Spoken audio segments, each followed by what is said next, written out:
Audiolibros en 15 minutos. Suscríbete al canal y explora un nuevo libro cada día. Dios es totalmente otro. Empecemos por el principio. ¿Qué es la teología?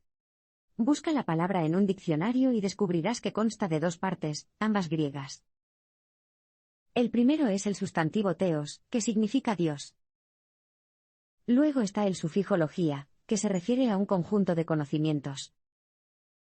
Así como la sociología es un cuerpo de conocimiento sobre la sociedad, la teología es un cuerpo de conocimiento sobre Dios.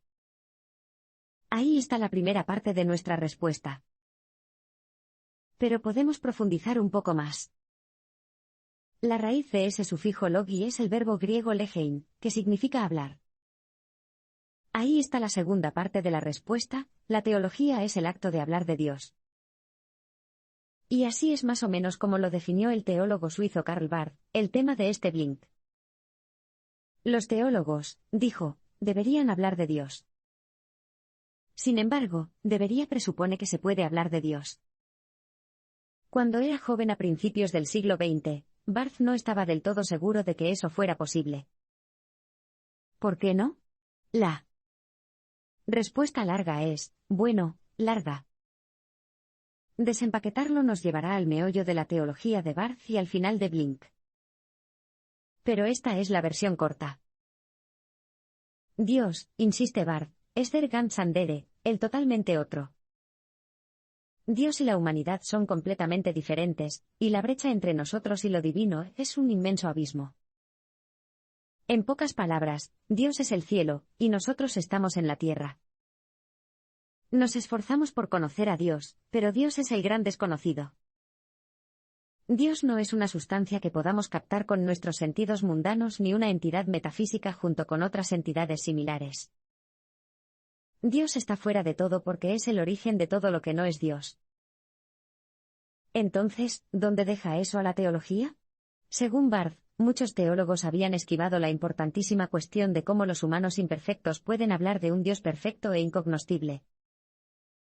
Esa evasión normalmente tomaba una de dos formas. O bien volvieron a la ortodoxia, y argumentaron que a Dios simplemente se le podía conocer a través de las Escrituras, especialmente cuando las interpretaban expertos, teólogos. O argumentaban que los humanos tenían una capacidad innata para entender a Dios, una especie de sexto sentido espiritual. Barth rechazó ambas ideas. Pensó que la Ilustración había asestado un golpe fatal a la ortodoxia de las Escrituras. Por supuesto, las Escrituras estaban en el centro del cristianismo, pero no eran la línea directa a Dios que muchos creyentes conservadores decían que era. Y en cuanto a ese sexto sentido espiritual, bueno, eso sugería que fue la humanidad la que se acercó a Dios. Para Barth, eso fue exactamente al revés. Sin embargo, volveremos a eso. Empecemos, en cambio, por analizar más de cerca cómo la Ilustración desafió al cristianismo tradicional y qué pensó Barth de ese desafío. Immanuel Kant proyectó una larga sombra sobre la teología protestante. El pensamiento es histórico, responde a ideas y problemas que existen en ciertos momentos y en ciertos lugares. Para entender a un pensador como Barth, entonces, tenemos que recuperar el contexto en el que desarrolló sus ideas. Y para ello tenemos que retroceder hasta el siglo XIX.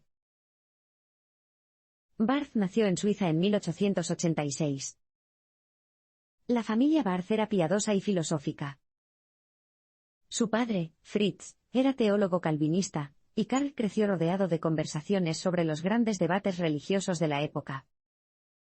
En la Europa protestante de habla alemana, esos debates estuvieron moldeados por el legado de Immanuel Kant, un filósofo cuyo nombre era sinónimo de la Ilustración. La obra de Kant se extendió por encima de la teología protestante, y también ejerció una influencia formativa en Barth. Entonces, ¿por qué Kant era tan importante para la teología? Para responder a esa pregunta, debemos hacer un breve recorrido por sus ideas. Más específicamente, tenemos que echar un vistazo a la teoría del conocimiento de Kant. ¿Qué es el conocimiento? Kant sostiene que no podemos acceder a la realidad en sí misma, hay un mundo ahí fuera que no podemos conocer directamente. Pero podemos experimentarlo a través de nuestros sentidos. Si tan solo tuviéramos nuestros sentidos, experimentaríamos ese mundo como nada más que una mezcla caótica de sonidos, olores y vistas. Pero también tenemos la razón, que nos da acceso a conceptos como el espacio y el tiempo. Cuando filtramos los datos empíricos de nuestros sentidos a través de esos conceptos, podemos darle sentido al mundo. Eso es conocimiento. Pero, continúa Kant, las herramientas sensoriales y cognitivas que utilizamos, nuestros sentidos y nuestra mente, determinan lo que podemos saber. Las leyes de la física, por ejemplo, se pueden conocer porque se pueden experimentar, y porque se ajustan a conceptos de nuestra mente como el espacio y el tiempo. Newton vio caer la manzana y descubrió lo que estaba pasando utilizando esos conceptos, que son accesibles para todos los seres humanos. Sin embargo, si algo no se puede experimentar y no se ajusta a esos conceptos, no se puede saber. Para Kant, esta segunda categoría abarca todas las entidades metafísicas, incluido Dios. Un ser divino no se ajusta a nuestros conceptos de espacio y tiempo, después de todo, Dios está en todas partes en todo momento. Nuestros sentidos tampoco nos permiten experimentar a Dios, no podemos tocar ni oler lo divino. Sin esa experiencia empíricamente verificable, concluye Kant, las afirmaciones dogmáticas sobre la existencia o no existencia de Dios no tienen base racional. No podemos conocer a Dios, solo podemos creer en Dios. Por supuesto, también podríamos optar por creer en Bigfoot, otra idea que no puede ser objeto de conocimiento empírico. Pero Kant no aboga por el relativismo. Dios es incognoscible, dice, pero la idea de un Dios misericordioso que nos ordene amar a nuestro prójimo es una idea útil. A diferencia de creer en Bigfoot, que es una opinión arbitraria, es racional creer en un Dios así. Sus mandamientos son idénticos a las leyes morales que nuestra razón nos permite descubrir. Para poner solo un ejemplo, la razón dice que una acción solo está permitida si podemos aceptar que todos actúan de la misma manera. Si no podemos aceptarlo, nos encontramos con una contradicción, que es la manera en que la razón nos muestra los límites del comportamiento moral. La misma idea aparece en las Escrituras. En el Sermón de la Montaña, Jesús nos dice que la esencia de la ley divina es que tratemos a los demás como queremos que nos traten a nosotros. Para Kant, estas son dos rutas hacia el mismo destino, tanto la razón como la religión nos llevan a la moralidad. Barth aceptó una de las ideas más importantes de Kant y rechazó el resto. La teología moderna, dijo Barth, comenzó con Kant. Lo que quiso decir es que los teólogos posteriores a Kant tenían que tener en cuenta las ideas del filósofo alemán. Entonces, ¿cuál fue su legado? Barth creía que Kant había demostrado de manera convincente que no se puede conocer a Dios como a otras cosas. Que no podemos ver, oír, sentir, tocar o percibir a Dios. No porque sea invisible o espíritu puro, sino porque es Dios. Dios es el sujeto, el creador activo de todo lo que existe.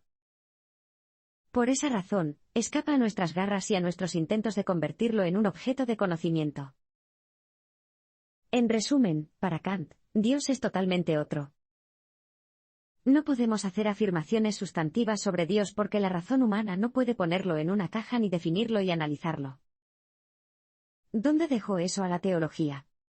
En términos generales, había dos campos de teólogos poskantianos.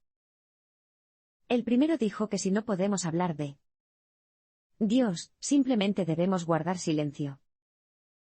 Argumentaron que para mostrar la debida reverencia a Dios hay que dejar de discutir e interpretar y, en cambio, reflexionar sobre lo divino en silencio. El segundo campamento adoptó un enfoque diferente. Decían que Kant había proporcionado un sistema filosófico preciso, pero había omitido algo esencial. Lo llamaban sentimiento religioso. Este punto de vista se asoció con la teología protestante liberal y su principal pensador, Friedrich Schleiermacher. Schleiermacher coincidió con Kant en que Dios no puede ser un objeto de conocimiento. Pero no necesitamos conocer a Dios porque podemos experimentar a Dios. Pero, ¿Cómo? Schleiermacher argumentó que todos los humanos tienen una especie de sexto sentido intuitivo de vivir en presencia de lo divino. De lo absoluto. Este sentido no tiene nada que ver con las formas cognitivas de conocer el mundo. Se parece más a la inspiración que se apodera de una artista cuando se involucra con ese mundo. Cada objeto y cada momento son una fuente potencial de revelación. Entonces, no tenemos que poder hacer afirmaciones sustantivas sobre Dios, buscar a Dios es cultivar esta conciencia de Dios, y estar completamente abiertos a la presencia de Dios. Barth estuvo profundamente influenciado por Schleiermacher, pero finalmente rechazó este argumento. Veamos si podemos determinar por qué usando una analogía. Imagínese describirle una gloriosa puesta de sol a un amigo. En cierto sentido, estás hablando de todos los complejos procesos químicos y psicológicos que tuvieron lugar en los ojos, los nervios ópticos y el cerebro. Pero describir la puesta de sol de esta manera tan científica sería perder el sentido. Lo realmente interesante es la realidad de la puesta de sol, no tu experiencia de esa realidad. Realmente estás intentando hablar de la verdadera puesta de sol. En opinión de Barth, Schleiermacher había pasado por alto la realidad. Estaba intentando hablar de Dios, pero terminó describiendo la experiencia humana de Dios. Dicho de otra manera, pondría el carro antes que el caballo. Eso, pensó Barth, era un error típico de los teólogos liberales. Así que se separó de Schleiermacher. Pero tampoco creía que el silencio ante un Dios incognoscible fuera la respuesta. Tampoco podía aceptar la opinión de Kant de que la verdad última de la doctrina cristiana podía descubrirse mediante humanos racionales. Eso, al fin y al cabo, parecía implicar que los propios humanos podían acceder directamente a lo divino. ¿Cuál fue, entonces, su respuesta? Para entrar en eso, necesitamos analizar el papel especial que desempeña la revelación en la propia teología de Barth. La revelación hace posible lo imposible. Quedémonos un momento con esa puesta de sol. Schleiermacher acaba de darnos una descripción vívida de todos los procesos químicos y psicológicos que ocurrieron en su cuerpo mientras observaba la puesta de sol. Vale, dice Barth, así es como me siento cuando veo una hermosa puesta de sol. Pero, ¿de dónde vienen esos sentimientos? Podríamos decir que todos tenemos una conciencia solar innata que nos sintoniza con los movimientos de esa estrella. Pero, ¿no es más simple, y más cierto, afirmar simplemente que el propio Sol provocó esa experiencia? ¿No es de eso de lo que realmente queremos hablar? Por analogía, ¿no es más simple y más cierto decir que la fe, la experiencia de la presencia de Dios, es provocada por Dios? Para Barth, esta es, por supuesto, una pregunta retórica. La respuesta debe ser, sí. La fe, entonces, viene de fuera. No es un asunto humano, es la manera en que Dios se da a conocer. Si teólogos como Barth se atreven a hablar de Dios, es solo porque Dios ha hablado a la humanidad y nos ha obligado a hablar. No hay nada en nosotros que nos lleve hacia Dios, ni la razón ni nuestro sentido de lo divino pueden cerrar el abismo entre nosotros y Él. Dios es totalmente otro, pero puede elegir revelarse a nosotros. Más concretamente, ya ha decidido revelarse ante nosotros en la forma de Jesús de Nazaret. Ese es el milagro del que dan testimonio las Escrituras. Barth el kantiano sigue insistiendo en que no podemos conocer a Dios. Pero el cristiano y teólogo Barth también insiste en que la imposibilidad de conocer a Dios está suspendida en la revelación. En la revelación, Dios se convierte tanto en el objeto de nuestro conocimiento como en el sujeto que hace posible ese conocimiento. Entra en nosotros como el Espíritu Santo y crea la fe. La revelación, entonces, es una relación entre Dios, que nos permite conocerlo, y la humanidad, que recibe la capacidad de saber. Que lo imposible se haga posible a través de la fe está en el centro de la comprensión de Barth del cristianismo. Cuando nos preguntamos como seres humanos qué es posible, nos topamos con los límites de nuestra comprensión natural del mundo. En este mundo, todo es finito y pecaminoso y hay pocos motivos para tener esperanza. Pero la revelación de Dios rompe con eso. Lo imposible se hace posible, los muertos pueden resucitar. La imposibilidad de conocer a Dios, argumenta Barth, debe entenderse desde esa perspectiva. Se hace posible cuando el Dios que resucitó a Jesús de la muerte quiere que sea posible. Aquí, volvemos al tema central de Barth, los límites de la humanidad. No podemos querer la revelación, solo Dios tiene la libertad soberana de revelarse a nosotros. Las Escrituras dan testimonio del hecho de que esto ya ha ocurrido en diferentes momentos y lugares. La fe significa recordar este hecho, y confiar en la promesa de Dios de que volverá a suceder en el futuro. Dios se revela aquí y ahora. Llegados a este punto, podemos volver a una idea que analizamos anteriormente, la idea de que el cristianismo contiene un núcleo de verdad universal envuelto en una cáscara de doctrina arbitraria. Esa era la postura de Kant, pero también la adoptaron muchos teólogos protestantes. Esta idea sostiene que la verdad de la doctrina cristiana se puede expresar de muchas maneras. La Escritura es solo un intento de comprender esas verdades. La Biblia, entonces, es un documento histórico, un intento de traducir las verdades universales a un idioma que ciertas personas puedan entender en un momento determinado. Eso significa que hay otras formas de expresar esas verdades, formas más adecuadas para el mundo moderno racional. Barth se niega a aceptar este argumento. No se puede quitar la cáscara histórica del cristianismo, y llegar al núcleo intemporal de la verdad, dice. Es como intentar enseñarle chino a alguien haciendo que lea traducciones al alemán de libros chinos. La esencia del cristianismo, lo que lo convierte en lo que es, solo se puede encontrar en su historia concreta. ¿Por qué es eso? Para responder a esta pregunta, necesitamos profundizar un poco más en la comprensión de Barth sobre la revelación. ¿Cómo se revela Dios?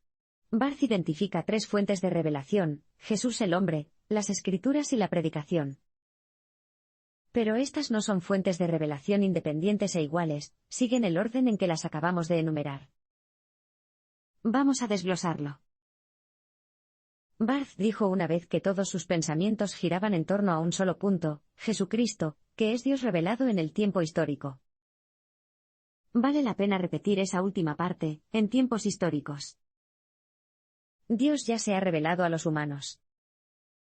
La existencia de la humanidad gira en torno a este punto, que divide la historia en un antes y un después. Toda la teología, toda la escritura y toda la predicación de la Iglesia también existen en eso después.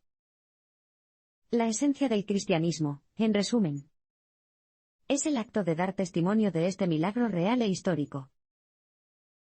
Todo apunta a esta revelación.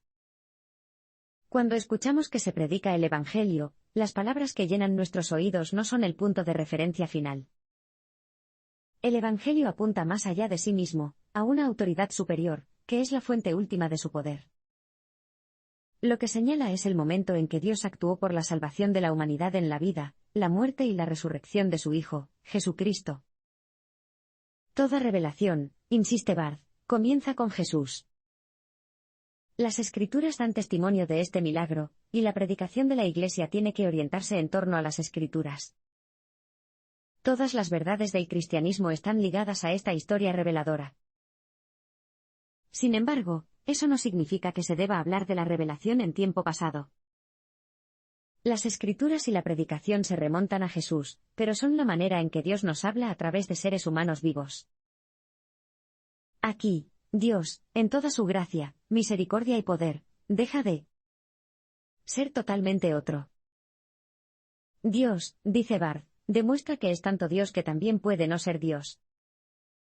Puede descender de sus alturas incognoscibles y convertirse en otra cosa, algo que podemos ver, oír, sentir, tocar y percibir. Ese algo más toma tres formas: Jesús, las Escrituras y la predicación. En conjunto, Barth denomina a estas formas de revelación la objetividad secundaria de Dios, la forma en que podemos conocerlo. Y este es el milagro de la revelación. Dios asume la forma de algo inherentemente falible y pecaminoso, algo humano, para que podamos conocerlo. Esta es la manera en que Dios nos habla, aquí y ahora.